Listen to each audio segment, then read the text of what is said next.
Welcome to the CrossFit Max podcast. What is going on, team? I am stoked that you're here for another episode. We got a fun one. We got my buddy Tom joining us, who has a unique lifestyle as a pilot, where he is in pretty much a different country every other day. So we're going to talk about how he stays active and lives a healthy life while being in this career. And guys, we are almost at 10,000 downloads, which is crazy. So make sure you give us a rating and a review. It helps get our message out to some new people, and we hope that you enjoy this episode. Let's get into it. All right, I'm starting it right now. What is going on, everybody? I got a fun friend in the podcast studio today. Welcome, Tom. What's up, guys? Thanks for having me.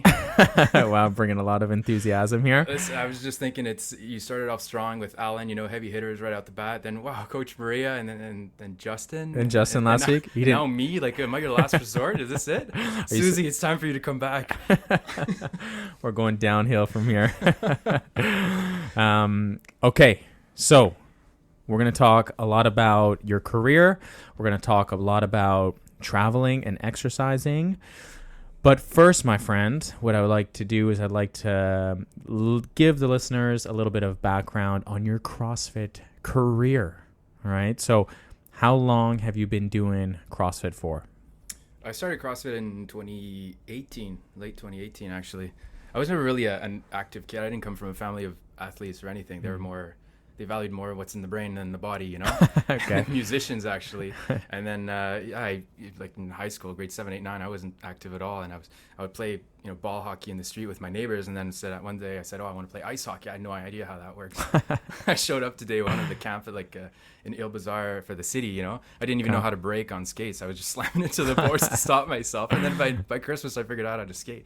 Okay. And I got a little bit better, in sports after that, but then flight school, continued playing hockey, but it was never really, CrossFit wasn't in the picture at all. Okay. And then how did you find CrossFit, actually? Because actually, for we'll let the listeners know, Tom started training at the gym that I was coaching at many years ago, and when we opened up CrossFit Max, then you decided to come here, right? Which was pretty awesome. I think your first group class was at 12 p.m. and it was just you.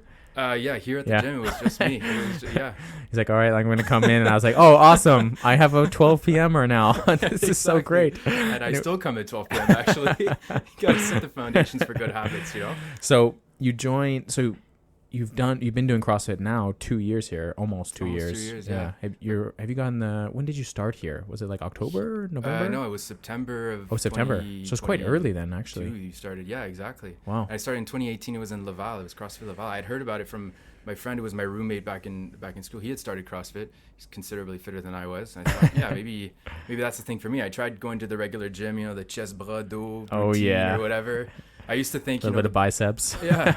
Well, yeah. I used to think the best gym was the one closest to home, and that still holds kind of true until I realized that there's a whole community aspect when you go to CrossFit. Yeah.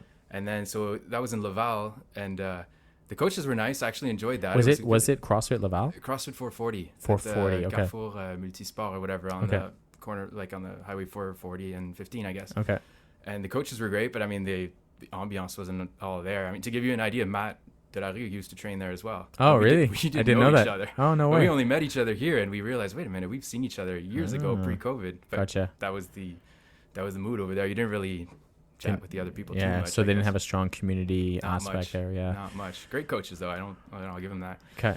And then I moved to the West Island. I was living in Laval then, moved to the West Island. That's when I met you at the other gym you were working at. Same thing with LP, Julien. Justin was working out there. Yeah. Susie, she already scared me back then, actually.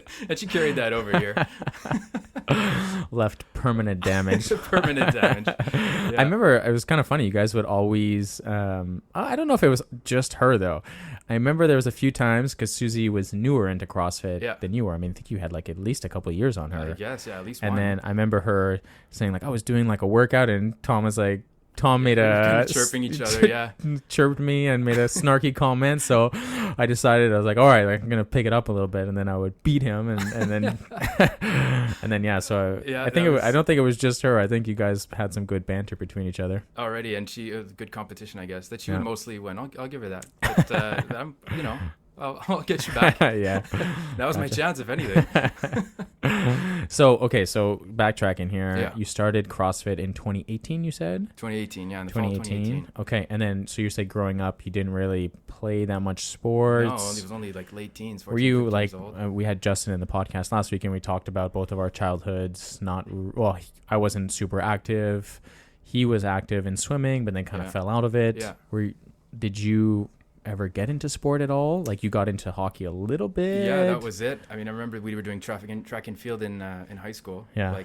Like everyone else, I suppose. Okay. And the big grade 11 test was running 4 kilometers around the track, and that was okay. like, oh my god, Yeah. that was a hustle for me. Okay. And then I couldn't, for the first bit, we were doing like running 1 mile around the track, and I had to run, walk. I just couldn't do it. I didn't care for it. I didn't want to go home and practice it. I just did not care for that at all. Cut. So I'm more of a sedentary. I like video games as well, Mm-hmm. and kind of like you, I was a big loser too. Oh, don't put me in that category. Oh, come on. I was killing the COD games, all right? Okay. Video game superstar over here, okay? I just decided to transition and pivot a little bit to sport, and then I became a little bit cooler, but... Yeah, a little bit. Slightly. Slightly. All right, okay. So 2018, you're doing CrossFit and Laval, Yeah. and then, like, a couple years later, you went to CrossFit de l'Ouest where I was coaching? It was, 9 months later, because I bought a condo in the West Island, so I moved here. Okay. This is where I'm from. Yeah. And then I figured that was the gym. I knew I had a friend from high school. I was going to that gym already, so I was going to, I figured, I'll sign up. And then I started, that's when I met you there. Nice. And Nice. I liked it. Yeah. I have another friend at another gym that was doing it, and so we could talk about it. And it helps when you have someone else that knows what kind of workouts.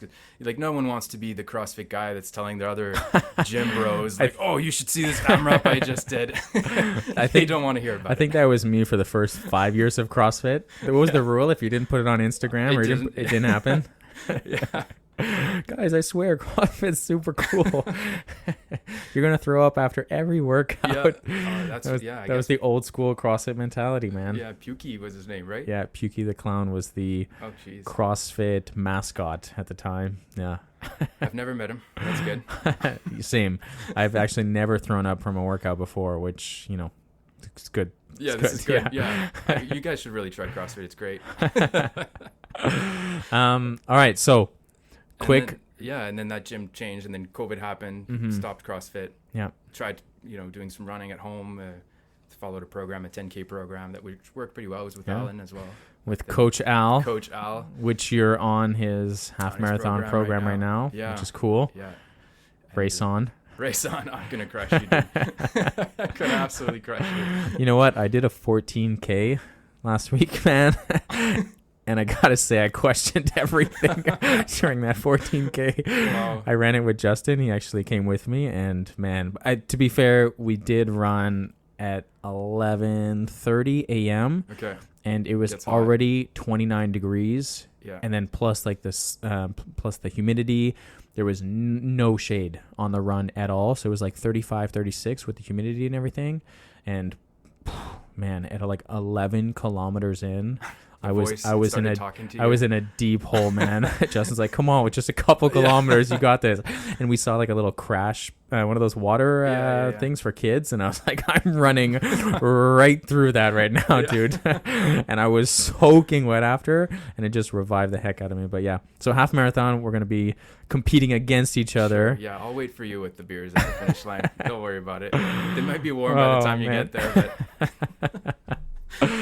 So as you can see, Tom and I like to chirp each other a little bit in our workouts here, but I am very excited to be racing that with you. We have a lot of people from the gym and everything, but we're going to get into some endurance stuff. So before we get into that, I wanted to know, now that we kind of know your CrossFit background a little bit, what are your 2 favorite exercises you do at CrossFit? And then what are the 2 exercises you least like doing, or maybe you need to work on the most? The favorite, for sure, of all favorites is the clean. So okay. I'm signed up for tomorrow morning. You can find me there. Tomorrow noon, I guess. You always find me at noon. Yeah. Second favorite, I'm with you on the squat cleans, power cleans. All of them. All of them. Yeah. Hang cleans. Yeah, the complex cleans. Yeah. Cleaning up after the cleans. I love it all, honestly, from beginning to end. Okay. So cleans is number 1? Yeah, and is there a hard second, or No, I mean I do like I've grown to like toaster bars actually. Mm-hmm. I find You've it gotten fun a lot more better than at them. gymnastics. Yeah. Well, for the listeners here, Tom did the Turn Up the Heat competition Yeah. and got 4 bar muscle Yeah. ups. So your gymnastics have improved like insane over the last couple of years. I couldn't explain why, but I guess it's just out of habit. You just stick to it, and it. Hey, I mean, I yeah. could tell you why. A lot of hard work, a lot of consistency. So yeah, don't downplay that. But It's fun. so toaster bar is I kind would of say that's probably a close second. Give me a workout, with some clean, some running, and some toaster bars, and I'm all there. yeah. We won't put running in the category because I feel like running is your favorite, right? Or up there for one of your favorites. Yeah, at least. running, biking. That's I do like those for sure. All right, now 2 movements that you feel like you dislike or you feel like you struggle at or you want to work on. Well, the bar muscle ups, I want to work on them for sure. I mean, Okay. I've gotten them individually. Every time I seem to tear up my hands, but maybe I get to strengthen those up and maybe string them together. Yeah. To be fair, on that day, you had already done a lot of toes to bar, a lot of pull-ups, a lot of chest to bars. It was, and then you got to the bar muscle ups. Exactly. But then also, it was really hot in that day. Yeah. It was the 4th workout of the last day, one. so your hands are already beat up from Yeah. all the other events. Like the pull-up bar was just even sweatier, so you had a lot before just doing bar muscle ups, which was even more impressive. But your hands will be not as ripped as you practice them, I promise. Hopefully. I was actually worried the first time in the gym after that competition. Justin was there, and we were saying, well, what if I can never do them again? That's it. What if it was just You've thing? peaked. Yeah, and what if everyone in that room agrees that no, it never happened, and it was all in my head? So I went and did another one. So it happened. Oh, you did? Okay, gotcha. I can do another one. It wasn't a fluke. Okay, good job. Okay, and then is there the another other one? The one I really, really hate with the passion is thrusters. Oh, okay. With the Yeah. bar, because my legs burn up and then I can't breathe, and it just Yeah. feels like you get crushed every time you reach the bottom of the squat. And I think the it's just thruster is just a nasty terrible, one. Yeah. terrible. Yeah. I would say for most people would probably agree with that. I thought for sure you were going to say double unders was your first one. No, that's not too bad. I mean, I've whipped myself enough now that I'm starting to enjoy it, I suppose. You have worked a lot on it in the last year. Yeah. I figured out how to do those during the Open this year. Yeah. So I guess it's during competition that you unlock these new magic. Yeah. That's magic it. skills. That's it. If you guys just want need to sign if up. you guys want to get muscle ups, all you have to do is just sign up for a competition. July next year, I'll see you there. All right. So Yeah. let's get into today's topic. Let's give him a little bit of a background on your career. So you are a pilot Yeah. for Air Canada. That's it. Yeah. So you get the luxury of being in different countries. Yeah. Almost every other day. Almost every other day. Very often. Tell them a little bit about like what because you're kind of stationed at one place and you do similar routes. Yeah, exactly. Give them a little bit of background on like what you do for your job. So I'm a first officer, so it's with like a second in command, I guess. I'm not the captain of the ship, and I'm based in Montreal. I'm based for the Air Canada Rouge airplanes, and I know what you're thinking, all the haters out there. I know Air Canada Rouge. I know. I've been there. I've sat back there. I know. Why is there mad beef with the Canada Rouge and Air Canada? Just in Air Canada in general. So Okay. don't boo me just yet. Okay. And so our routes are a lot of maritime, a lot of domestic stuff, but we also do all of Florida, Miami, Fort Lauderdale, Orlando, Tampa, Vegas a lot, and Cancun, do Caribbean, Punta Cana, some Cuba as well. So I mostly gravitate around. Like I usually live in Miami, Orlando, Fort Lauderdale. That's kind of my thing. Vegas, I'm trying to get out of. I spent a lot of time there. Hopefully not a lot of money. No, not too much money, but it's hot. Nowadays it's like 42, 43, 44 degrees out there, and it's pretty brutal. I'm not a huge fan of the place.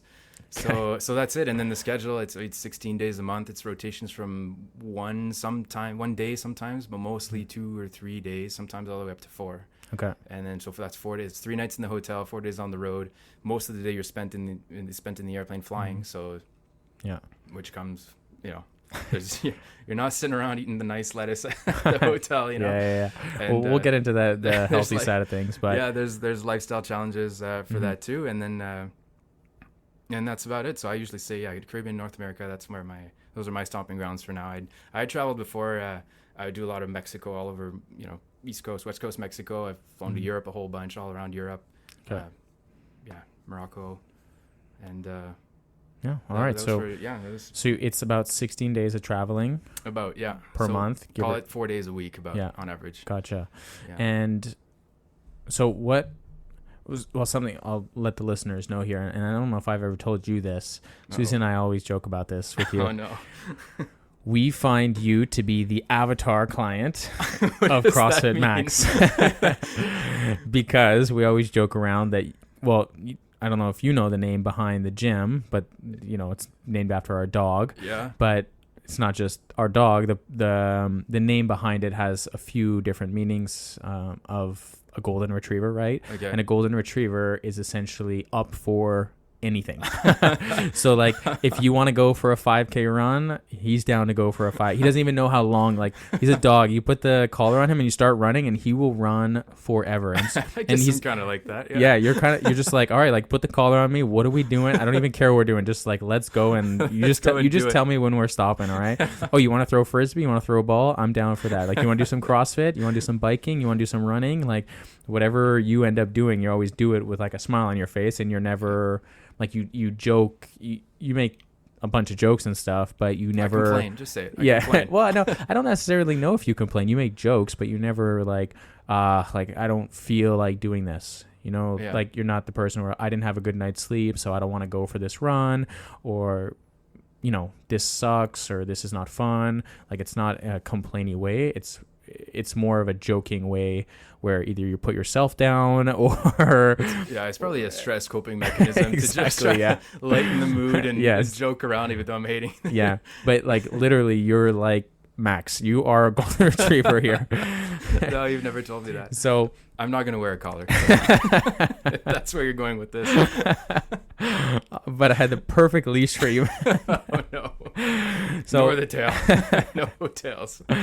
So when you go on I think the cool thing, a lot of people travel, you know, maybe people don't nearly travel as much as you. You have a very unique lifestyle where literally you're in another part of Canada. Canada's so big, but like you'll be on the other side of Canada one day, and then the next day you'll be back here, and then the following day after that you're in Miami, and then you're back here the next day, and the next thing you know you're in like the Caribbean, you know? So you're in like these different parts of the world, which is crazy to me every other day, and you still make the effort to go and do some sort of physical activity during these trips, right? Or during these work hours, because sometimes like you said before, is you have to stay there overnight. Yeah. What is the time frame in which, like sometimes you go there and back, but there's a certain time that you can't do that, right? If you're traveling for X amount. Yeah, it depends on it depends on the airline schedule. You know, the early morning flights, they need to give you at least 12 hours of rest, so you arrive either late that night, the night before, or early. So our layovers are about anywhere between 12 and 35 hours. The average is being like around 18 hours. You'll spend the afternoon, you'll leave the next morning type thing. Wherever you go, and then, so it gives you some time to actually enjoy the place where you are, and it gives you some downtime to actually get a workout in if you can. Yeah, and it's not like you're traveling with your partner, you know, like you're traveling with a new like it's not you're not with the same pilot every single time, right? You're with a different pilot. Yeah. I'm assuming like you rotate with them and you start to get to know them a little bit. It's starting there, yeah. There's some that you see more regularly than others, just because we're same seniority, we bid for the same thing. So, but it's not like it's not like I'm going on vacation with my buddy, you know. It's like you're going pretty much by yourself with a crew of people, and most of the crew doesn't stay there. It's just the pilot. Oftentimes it's just the pilot. Just the pilot. Yeah, exactly. So the two pilots are better at drinking beer than running 5Ks. Actually, So would you say that the other pilots aren't as active, or? I think a lot of them actually are. Maybe not as active. Like they don't necessarily. Like I was flying with a guy yesterday for the first time, and he's getting into triathlon actually. Okay, nice. And so we talked a lot about that. Yeah. There's a few that do Ironmans as well. Okay. But everyone does some form of exercise because they realize that it's a very sedentary lifestyle. Like when we're working, it's long days, and you're sitting in the plane, and you're not necessarily. You don't have access to the greatest food either, unless you packed your lunch. Yeah. And our job relies on a medical test that we need to pass every year. Okay. Mine happens to be in February. So they're not having me do a time trial on 5 kilometers just to see if I'm healthy enough to do the job, but they're going to look for chronic diseases that are creeping up on you. Yeah. And if one day they find, that's cool. Yeah, if one day they find that there's an issue with your health, your medical profile, I guess you could be taken off the line and put on leave. So everyone has in the back of their mind that they have to stay healthy. You know, you don't see a lot of smokers. Okay. Pilots, they say.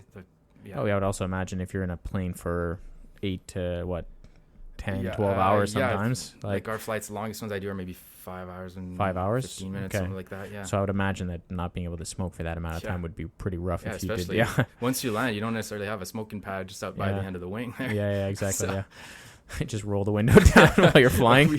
Yeah. Do you mind? Yeah, we've had people actually smoke in the bathrooms in the plane. That's a bad idea. Oh, really? Oh, yeah, don't do it. The fire no. alarms go off, and it just sucks for everyone. That's the police wild. is waiting when we land. It's terrible. Yeah, I feel like you probably deal with a bunch of dum-dums like that. There's a lot of them, But so what I think is really cool is that whenever you're doing these flights, you're, I would say, almost always doing some sort of physical activity on that layover that you have, whether that's, I mean, you've gone to visit other CrossFit gyms, done some drop-ins, you've done many different drop-ins, whether you're going for runs, whether you're just going to the hotel gym that they have there. What do you typically enjoy doing the most when you're going on these flights, these layovers? I find the easiest is the running, just because it only requires running shoes, and I mean the watch, I'm wearing it already. Running shoes and sunglasses, and off you go. And it's a good way to actually get to visit the place you're in.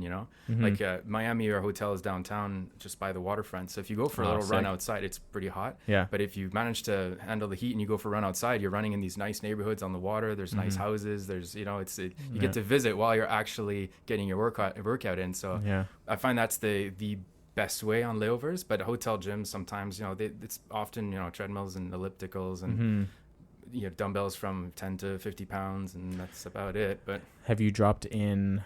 Do you know how many gyms you've dropped in at?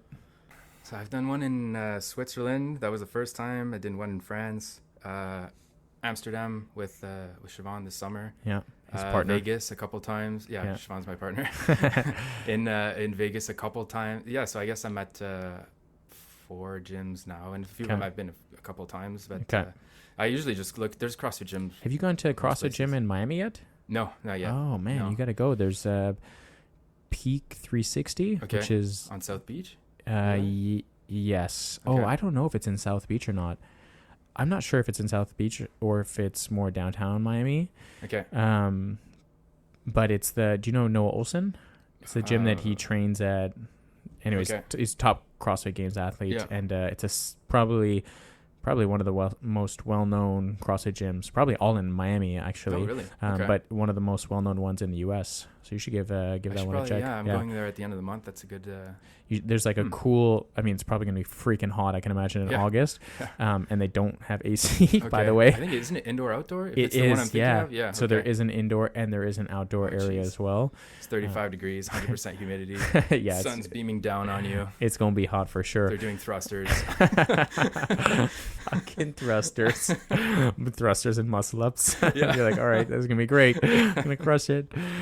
Okay, so I mean that's pretty cool that you dropped in. What are some of the similarities that you've noticed from these CrossFit gyms, if any? And then what are some that you feel are different about CrossFit Max compared to other ones?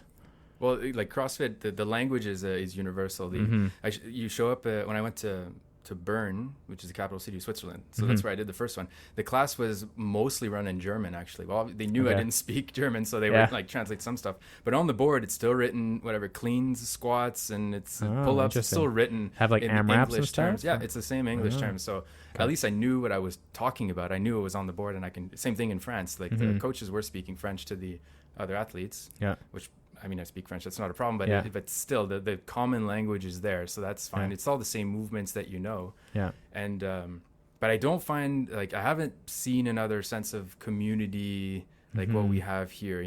Like for example, the one in Vegas, CrossFit The Strip is the one I went to. Right. It's right behind the Bellagio. Like it's a little hotel. Ironic name, no? Like a little bit, yeah. But it's for the hotel Strip, obviously. Yeah, exactly. My mind's in the gutter here. Jeez. Vegas, The Strip. But it is off Strip. Yeah, next to other places. Is it off Strip? Yeah. But everyone has their clothes on. If that's what you're wondering. Shirts don't come off. But, maybe the males, not the females. I don't know. At 9 a.m. they weren't into that when I went. Gotcha. And so that's a gym where they're used to having drop-ins. Even in Amsterdam, it was the same thing. They're used to having drop-ins. So there's a core group of people that know each other. They're the regulars, but it's also people from all out of town. No one's really talking to each other. You show up, you do your thing, you leave. It's not really. You know, I've never had a gym, any of those gyms that I went to, where they actually. Oh, I went to one in Prague as well with Siobhan. We went to. What was it called? I wanted to ask you about CrossFit that. Meat Factory. Meat Factory. It was aggressive. Yeah, it was kind of a dark basement with, you know, steel studs or whatever, and it was like it was meat hanging from them. it was rough. Yeah, the paint job, the whole decal, and even Amsterdam. Actually, over the summer they were going over a rebranding where it used to be written things on the boxes for the box jumps like. Go till you die, or like really aggressive, like super intense. Don't quit until you drop, you know, like really, you know. And now they're trying to make it a little more friendly and like do your best, have fun, things like that. Don't stop till you die to do your best. So they're trying to, because they realize that, you know, it's a bit daunting for someone that hasn't done CrossFit before, and it is stressful when you're walking into a new gym that you like that you don't know, and it's not your gym. Yeah. You might be going to your gym for years, but you're going for the first time to a new one. Absolutely, yeah. Because you feel like everyone's judging you. You feel like they're right off the bat, they're wondering like, oh, is he going to come and throw down more than us, or is he?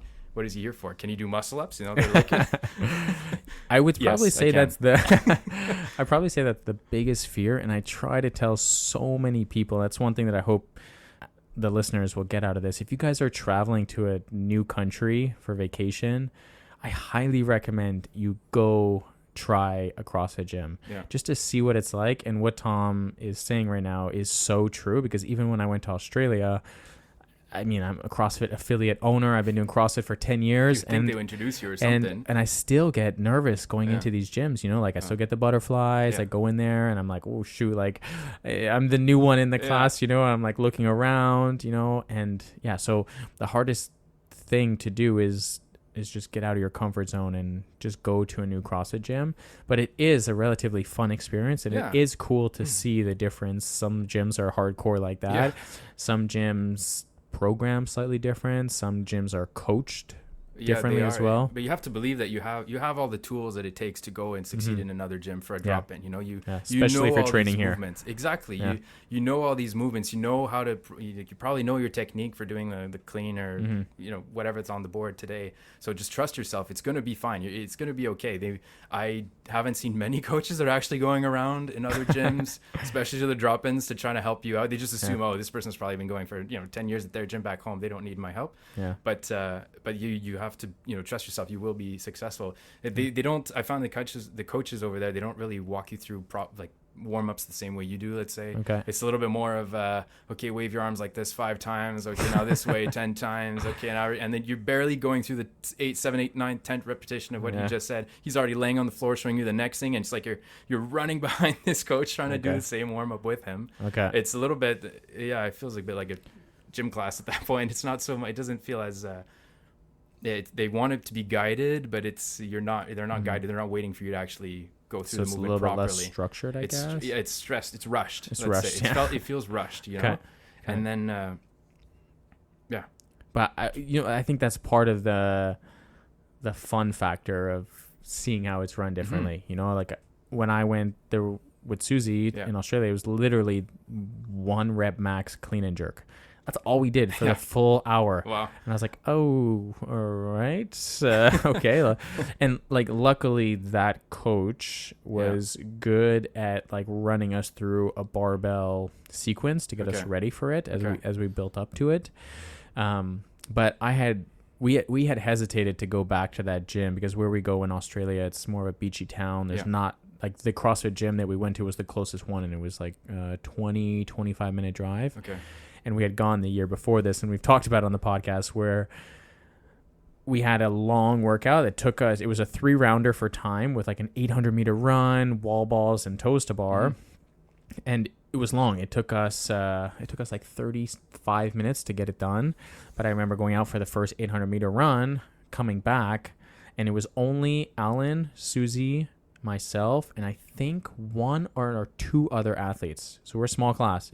We came back in from the run, and the coach was doing his own workout on the side. Like he was doing double unders. Is this the right door? He was doing like parallel L sits and stuff. And I was thinking to myself, well, is he coaching us, or is he doing his own workout? You know?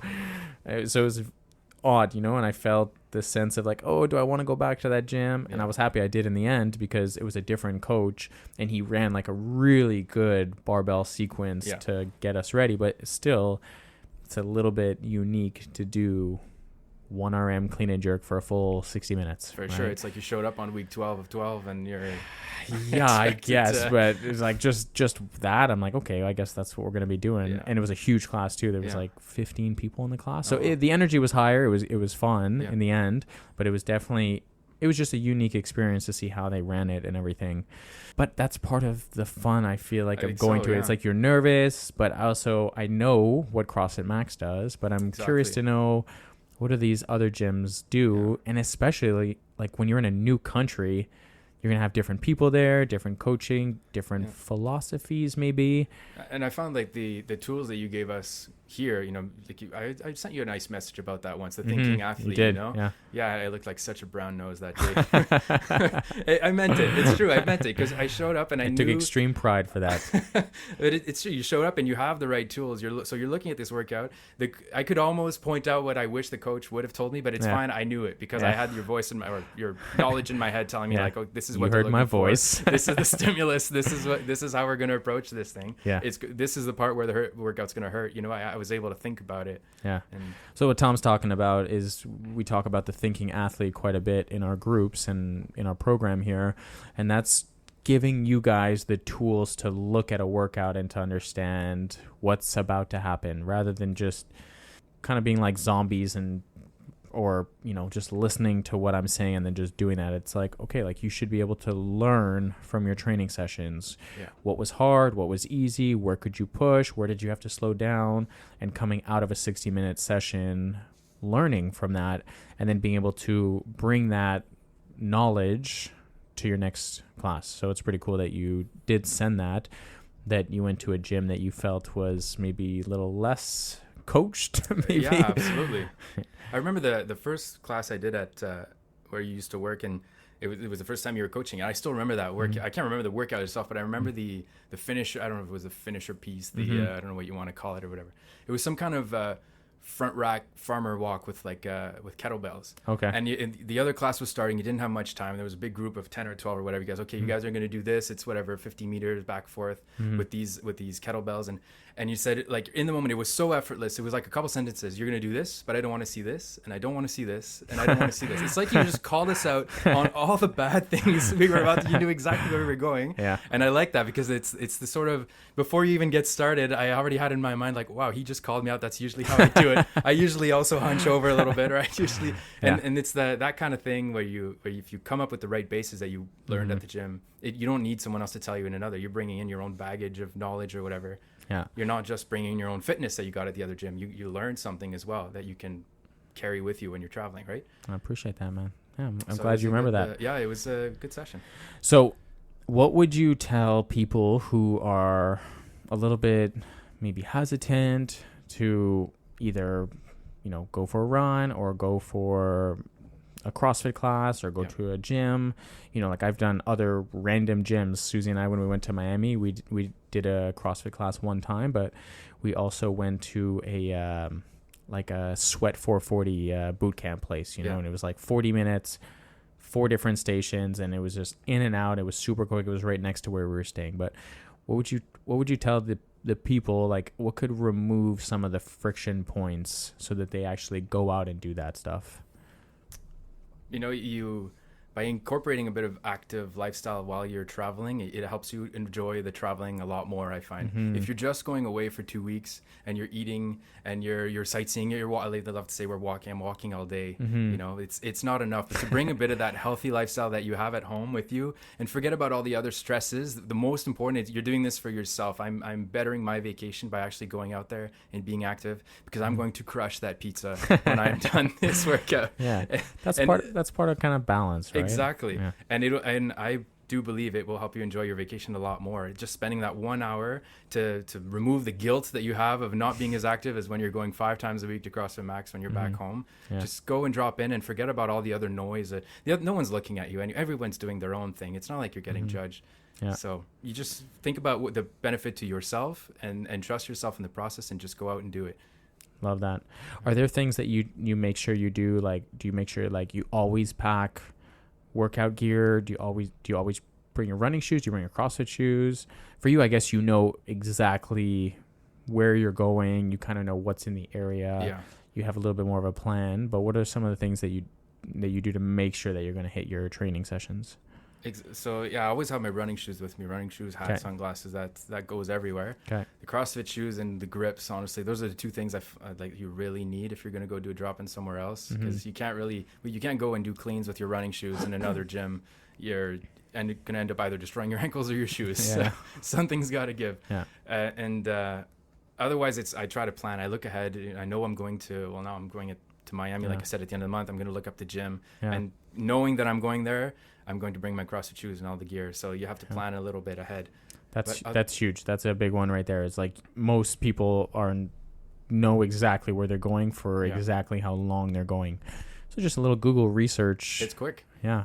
Hey, CrossFit gyms near Miami or wherever you're going in the world, right? And CrossFit is a massive global franchise. It is the biggest one in the entire world in terms of gyms. So wherever you go in the world, there will be a CrossFit gym relatively close by within proximity. There's almost 14 or 15,000 CrossFit affiliates around the world. Yeah. And what tends to happen is most people typically travel in areas that are, touristy places. So there's definitely many CrossFit gyms around that area. So yeah, like Tom said, just doing a quick little research, checking it out. I'm going to Portugal. We got a lot of people going to Portugal. I'm going to this town in Portugal. Is there a CrossFit gym I can just drop in one time? You don't have to get like a full 2-week membership.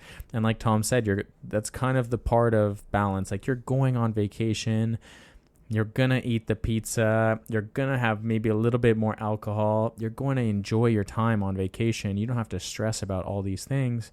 But if you can just take that moment, that 60 minutes, maybe 3 times in a week span, just to focus on you, whether that's going for a run, whether that's dropping in at a gym, whether that's even just at a hotel gym or a Globo gym, wherever that is, and just, lifting some weights, getting on a treadmill, doing whatever you can, like you're going to feel so much better at the end. All-inclusive resorts down south, typically. They have pretty good gyms compared to other hotels, exactly, actually. yeah. The equipment's pretty nice. Yeah. And the view. Even like when Matt and Emma went on vacation with Mafalda and also Bridget, Ian, and Steph, like they posted some videos of them working out at that gym there, and I think that's so freaking cool. And they said that they did that almost every single day, where they would go and do that like first thing in the morning. They probably followed it up with a white chocolate bread at the buffet, but it doesn't matter. Now you can enjoy that chocolate bread so much better because you got the workout in. What I also find is unique in your situation is that you're into running, and now you're starting to do some like long distance stuff. You had just done the half Ironman. Yeah, my second one this year. Yeah. And give them a little insight on like what's the distance, like what did you have to do in that, and how long did it take you? Yeah, so Ironman it's a brand like CrossFit. It's the same idea, and it also represents a distance. So the sport is triathlon. It's swim, bike, run. Yeah. And then you have different distances. You have the Ironman, the full Ironman, the flagship, the big one. It's 3.8 swim kilometers. 180 kilometers bike and a marathon back to back. Yeah, 42.2. That's a 12-hour event. Yeah. So what is that total distance? They do the swim. So they want the marathon in there. Yeah. And then they want the bike, the 180. So it's 100. I think it's 140.6 miles. It adds up to it. It's got to be an even number, right? Because you said 3.8 swim. In kilometers, it adds up to an even number. Okay, gotcha. But otherwise, it's 245 kilometers, I guess. Gotcha. Yeah. Okay. So you did the half. Right. So Ironman stopped calling it the half because they didn't want people saying, "Oh, I only did a half. I only did half the effort. I didn't do the full thing." So now they rebranded. The 140.6 is the full one, and the 70.3 is now called the half. So I completed a 70.3, but really it's half of the full effort. I'll get my terminology down. Exactly. And then Ironman listeners right now. Anyways, getting it wrong. It's not a half. I didn't do half. I did the 70.3. I don't only do things halfway, I swear. Okay, so tell them the distance. That's 1.9 swim, 90 kilometer bike, followed by a half marathon. Yeah. Or 21.1K run. Completed. A complete 21.1K run. And how long? That was it took me 6 hours and 7 minutes. It's wild, dude. And And it's funny. You shouldn't compare with yourself with other people, I guess. But I'm looking at other friends that I know that did it in 5.5, 5:20. Some guy sub 5 hours, and That's so freaking fast. But man. these guys were. I mean, they were biking at 32, 33 kilometers an hour and running at sub 5-minute pace for the half marathon afterwards. That's wild. And I don't want to bash you at all. What I'm about to say right now, okay? Oh, no. Because I feel like you train, but this is where you are the golden retriever here, okay? Because I don't feel like you trained enough for this 70.3 Ironman here. No. Like you're training, like you were doing say it. Just say CrossFit. It. You're doing some longer runs, some longer bike rides. Did you even train swimming at all? No. Well, If I were to swim 200 meters in a pool right now, I would drown. You just decided to do 1.9 kilometers of swimming. Yeah. You are a golden retriever, man. You can just get in the water and just start paddling away. Well, it wasn't like that. It wasn't always like that. In 2019, I did my first. So the Olympic distance is like a quarter Ironman. Okay. It's also the distance. They don't call it quarters, though. Okay, no, get your terminology. No, it's called Olympic because it's the one that we just saw at the Olympics, right? So that's 1.5 swim, 40 bike, 10K run. Yeah, that's So that's something that should take you about 3 hours, maybe a bit less. Mm-hmm. The pros at the Olympics just finished in 1 hour 45. It's wild. They did their 10K in 29 minutes. Yeah. But anyway, so when I started with that, I didn't own a bike. I had no idea how to swim, and I was kind of running a little bit, but it wasn't that great. But then I figured it out. You watch YouTube videos, you go to the pool, and then at first you're dying every 100 meters, and you're stopped. And at some point, it just kind of comes to you. But I guess it comes from high school. I was a bit of a procrastinator, a bit of a do the least amount of effort for the most acceptable result. That's kind of always been my. Except at work, I'm very professional. Yeah. So that's it in this. So I have a pace now. It's not particularly fast. So I'll go maybe 2 minutes and 20 seconds per 100 meters. Mm-hmm. And then the pros are like at 1 minute per 100 meters, Yeah. And that's a pace that suits me. I can hold that forever without panicking, without feeling too tired. Mm-hmm. And I could go to the pool 3, 4, 5 times a week and try to get better. But what, am I going to save 3-4 minutes on a 6-hour event? Who cares? That's not where most of the effort should be put. This is where we differ, man. For me, it would be a life and death situation. You're like, it'll shave maybe a couple of minutes away. Like you're like downplay this, but I don't think people understand the actual distance that was covered in this is pretty freaking long. Yeah. And you like I talked about earlier in the podcast, you joke around about these things, but you did a 6 hour and 7 minute race, which is so freaking long. I ran, guys, 14 kilometers, and it took me about 1.5 hours to do. Mm-hmm. And I felt like I could not spend another 10 more minutes moving after that. Like, to me, the thought of doing 3 times that amount of activity, sure, it's not just running, it's biking and swimming too. Yeah. But 6 hours is so crazy long, and it's such a huge accomplishment. But also, you didn't put in like a crazy amount of training for it, where you can just like put the leash on. All right, we're going. I don't care how long I'm going. Like, I'm just gonna keep going. It's wild that you do that, man. Well, I mean, I didn't train maybe. That's not. I was doing maybe. You did some bikes between 7 and 9 workouts a week. Actually, yeah. I would actually steadily, if not every, because there were some days I would do 2 workouts a day. I would go for a 2-hour bike, and then I would run 10 kilometers. There have been some days where I did a lot of volume. Yeah. But by the end, I don't want to say that you didn't train at all for this. You did do a decent amount of training. Yeah. But to me, I would have to do, if I were to do a 6-hour event, I would have to put in so much hours of training just to be able to survive this. And you're like, I just did a few workouts per week. Yeah. Did some biking, did some running, screw the swimming. I'll just kind of get out there and just swim. And it's funny because I guess it's so long of an event. You get into you're at the start line and your heart's pounding and you're stressed and there's music and there's people and you're like, oh my God, this is going to be so painful. It's like, you're about to get your teeth pulled, And then you finally jump into the water and it's super quiet. You realize it's just you're alone. Yeah. You don't see anyone. You don't hear anything anymore. So, you see the people kicking you in the face beside you while you're swimming and stuff. At the beginning, yeah. But, and then you realize, okay, well, I'm alone now. So I'm just going to do my thing, right? Mm-hmm. And then you start swimming and then you're half an hour in. You're like, oh my God, this sucks. I just can't wait to get to the bike because I'm so tired of swimming right now. Yeah. Then you finally get to the bike. You're like, yes, Yeah. let's go. I'm changing discipline. And then you're 2 hours and you're like, oh my God, my neck hurts. I cannot wait to get running now. Just get me off this bike. And then you finally start running. And like, you finish what with the a half relief. marathon. That's wild. And then, and then you run the half marathon. And then hopefully Were you listening to music at all in this? You're not allowed. Oh, wow. No, you're not allowed any music. Oh, wow. So Yeah. Yeah, no music. Oh, yeah, you better have good stories for yourself. Yeah. Yeah. You are a golden man. Just Just your keep mind just kind of goes going, numb. just keep going. Yeah, kind of. You just kind of, you look around, and nutrition is a big part of those races because they say you're supposed to ingest, is it 60 grams of carbs per hour of effort? Yeah. So, you front load you can't just front load a huge breakfast before going for a 6-hour event, because it's not going to last. Yeah, you need the energy throughout, yeah. For an Olympic, you might be able to get away with it with a couple of gels along the way, but for a 6 hours, you just can't. So you're eating gels, you're eating gummies, Gatorade bottles. I have 1 Gatorade bottle per hour on the bike. So you're kind of looking forward to, okay, it's been 20 minutes now. Gonna have another little gummy. It's been 30 minutes. I'm gonna finish this bottle. So you make these mini milestones throughout the race that you're trying to hit, and it just kind of keeps you busy. And you look around, and it's fun. There's people waving signs off the side of the road and cheering you on, and you just.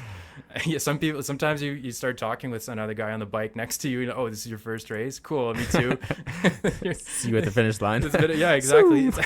Well, yeah, some of the guys, this last one in Quebec City, they were fast. They were, they were fast. Would you do it again? This distance, I don't know. I mean, so this was my second last year you did it and you said, I'm never going to do that again. Exactly. And then you signed up for this year again. Yeah, I was ready to cry at the end of the race. It didn't go well. Once I started running, I had really bad cramps in my legs. Yeah. And I think that was something that we talked a lot about was your nutrition. Exactly. It was like being a little bit more like prepared for it. I feel like this year you did train a little bit more for it. Harder, yeah. Last year you kind of really just...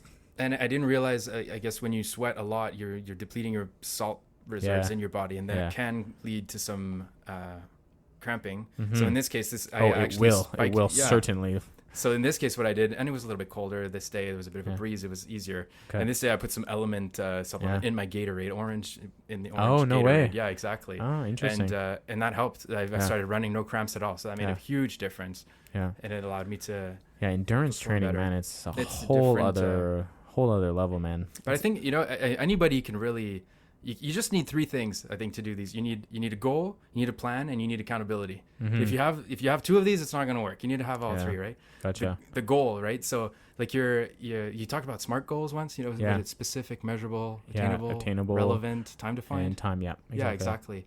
So if I'm saying, I'm going to do this half Ironman, I want to finish it in 4.5 hours. Well, it might be relevant, but is it realistic with my schedule, with the traveling and stuff? I don't have my bike, and the hotel bikes kind of suck. But set a goal that's realistic, that you just finish it. It doesn't really matter what time you're going to just go through the motion and finish it, and then get a plan. Like I have my work schedule a month in advance, and I did find a training plan online. Yeah. And I would sit down on Sunday, and I would map out throughout the week, when are those 7, 8, 9 workouts when are they going to go? Because it's like when it comes Tuesday night and you've flown all afternoon and you just got home at 5, if you just decide at that moment, should I run or should I bike? What should I do tonight to get my chance? It's like going to the grocery store hungry. You're not going to make the right decision, right? Yeah. And maybe not even do it at all. Yeah, exactly. So, but if you plan ahead, and if you map it out 1 week at a time, on this day, it's non-negotiable. I know I have a long day. I'm flying to Florida and back, and I'm getting back at 5, but I will go do 5 kilometers on the treadmill before going for dinner. I will do it. There's no choice. It's non-negotiable. It's in the calendar. I've put time aside for it. So you have to have the plan. It has to be structured. Otherwise, you're going to fall apart. That's what I did last year. Yeah. But this year with the plan, it worked. This year you got smarter. And exactly. And the accountability, it's my favorite is social accountability. Tell people, tell everyone what you want to do. Tell everyone the plan. I love that. Like, I'm doing a half Ironman. Or, sorry, a 70.3. 70.3. I don't do things halfway.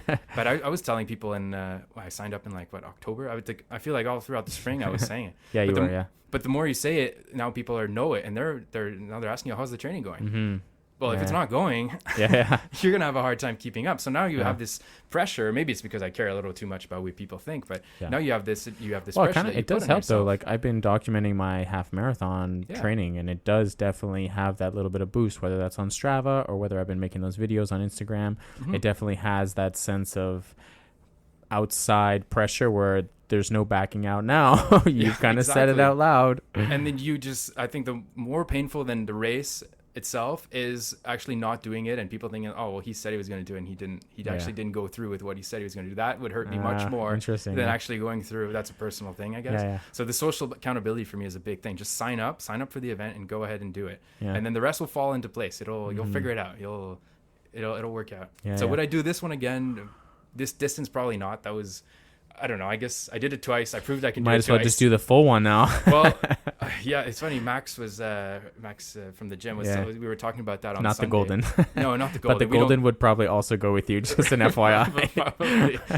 But so he's done one in the past, and he was like, oh, you got to do it, for the memories, just for the experience for doing it. But like it already took out a lot of time out of my free at home time.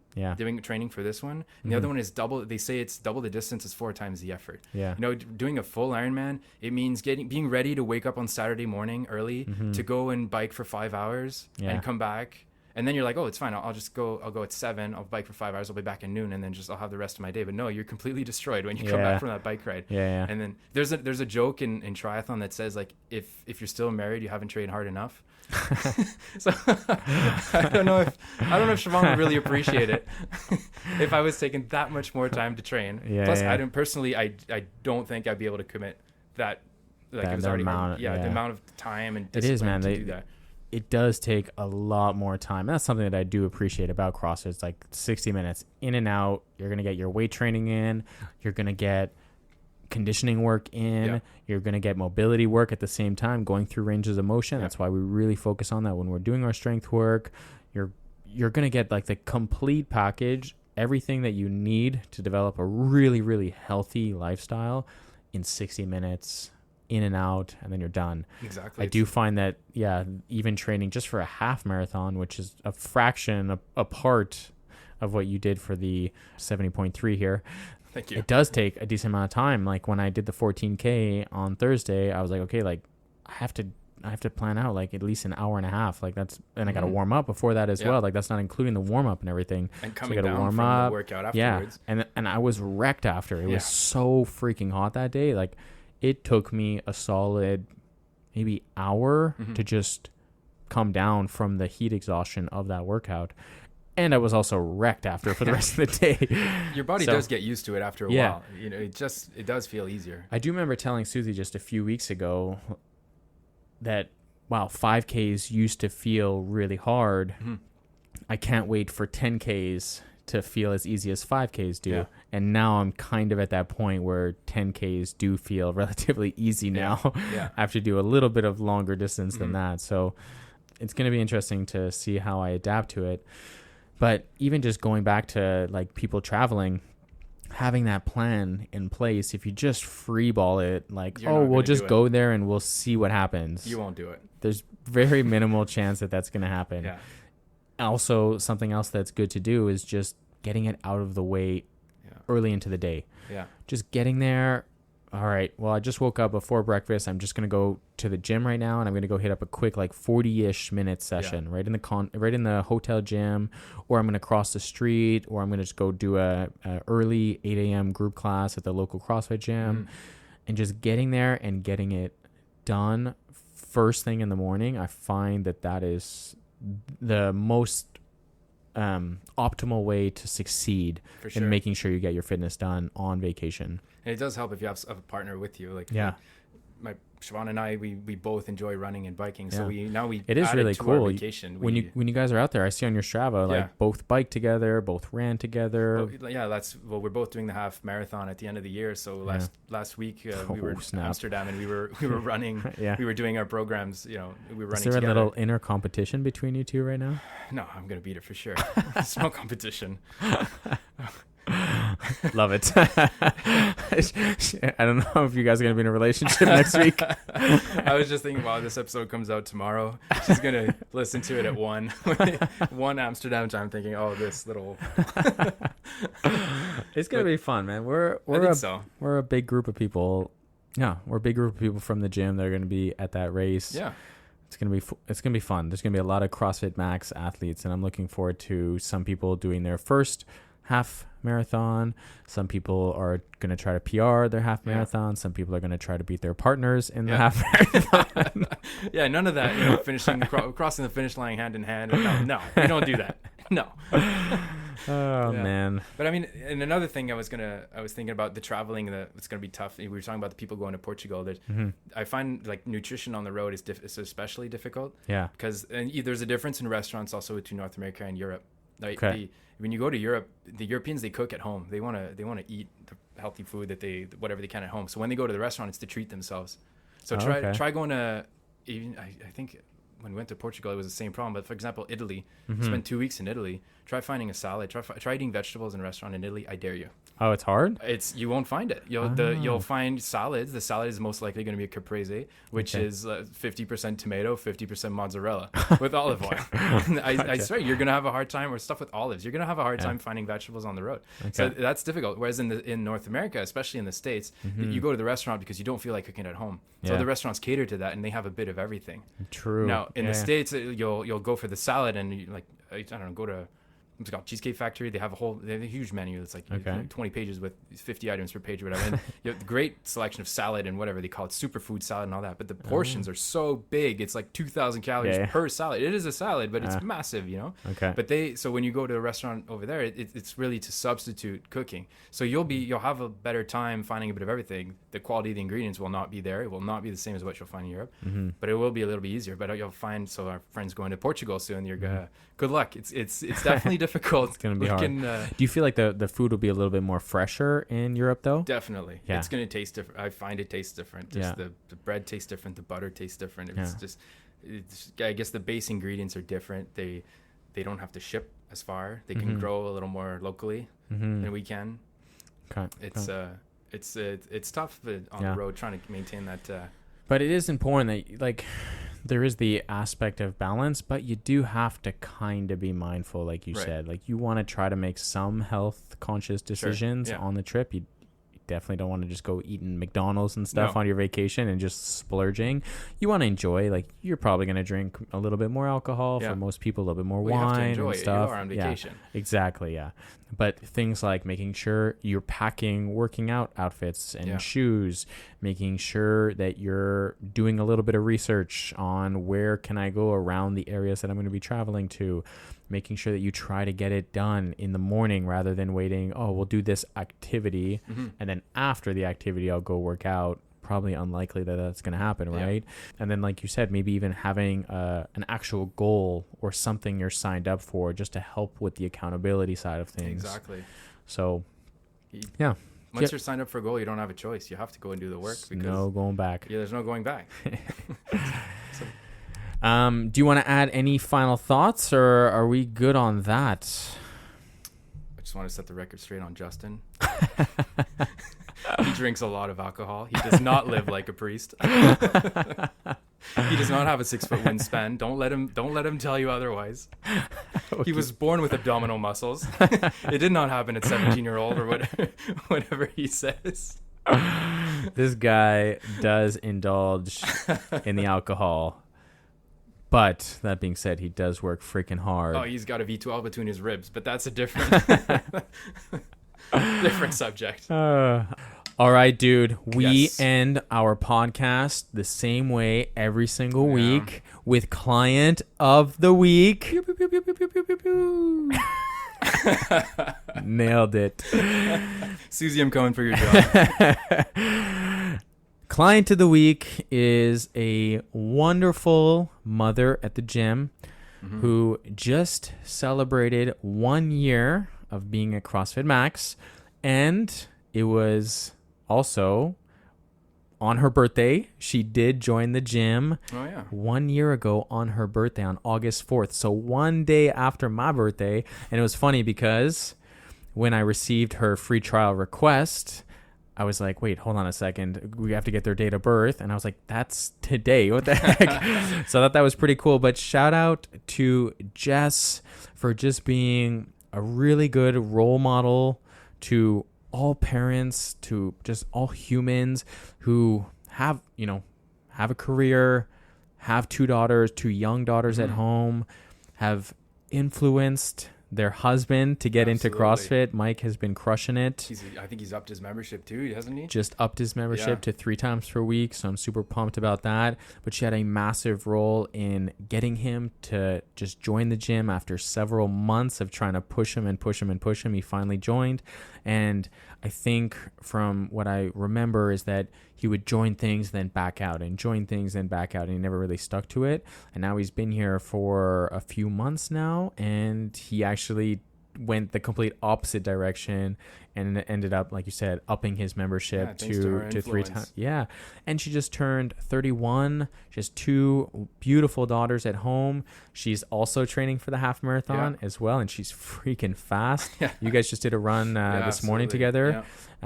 Where you were trying to go at a easy pace, and you had to. I felt like I was pulling everyone back. Like, you gotta slow it down here. Coach is not gonna be happy. Coach is not gonna be happy if I'm going faster than the pace that he's planned for me.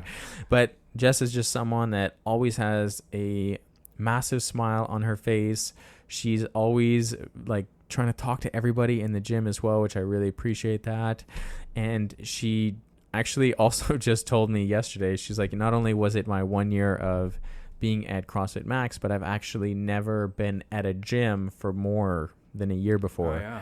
So I thought that was really cool. And yeah, so she is a well-deserved client of the week. She's training, 5 to maybe even 6 times per week, running and CrossFit.